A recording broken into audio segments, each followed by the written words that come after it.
ബാപ്പുക്കുരികളുടെയും CH-ന്റെയും പരിലാളനയിൽ പിറന്ന ജില്ല. ഖായിദെ മില്ലത്തും സീതി സാഹിബും ബാഫക്കി തങ്ങളും പുക്കോയ തങ്ങളും ഊട്ടി വളർത്തിയ പ്രസ്ഥാനത്തിന്റെ ഉരുക്കുഭിത്തിക്കുള്ളിലാണെന്ന് ഈ ജനസഞ്ചയം അടിവരയിട്ടു. അതിശക്തമായ എതിർപ്പുകൾക്കും ദേശീയ തലം വരെ ഉയർന്ന വിവാദങ്ങൾക്കും നടുവിലാണ് മലപ്പുറം ജില്ലയുടെ പിറവി.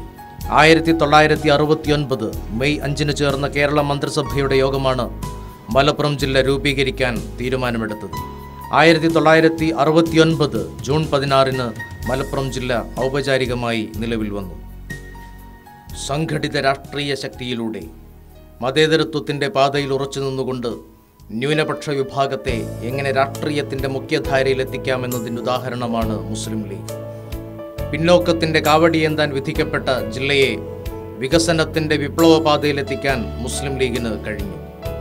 ജില്ലാ രൂപീകരണ സമയത്ത് വിദ്യാഭ്യാസ രംഗത്ത് ഏറെ പിന്നോക്കം നിന്നിരുന്ന മലപ്പുറം ജില്ല ഇന്ന് വിദ്യാഭ്യാസ പുരോഗതിയുടെ അതിവേഗ പാതയിലാണ്.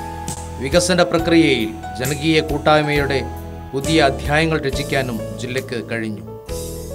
ഈ നേട്ടങ്ങളുടെയൊക്കെ പിൻബലം മുസ്ലിം ലീഗ് ഒരുക്കിയ രാഷ്ട്രീയ അടിത്തറയാണ്. ജില്ലയിൽ മുസ്ലിം ലീഗിന്റെ സംഘശക്തി അജയ്യമാണെന്നതിന് ചരിത്രം സാക്ഷിയാണ്.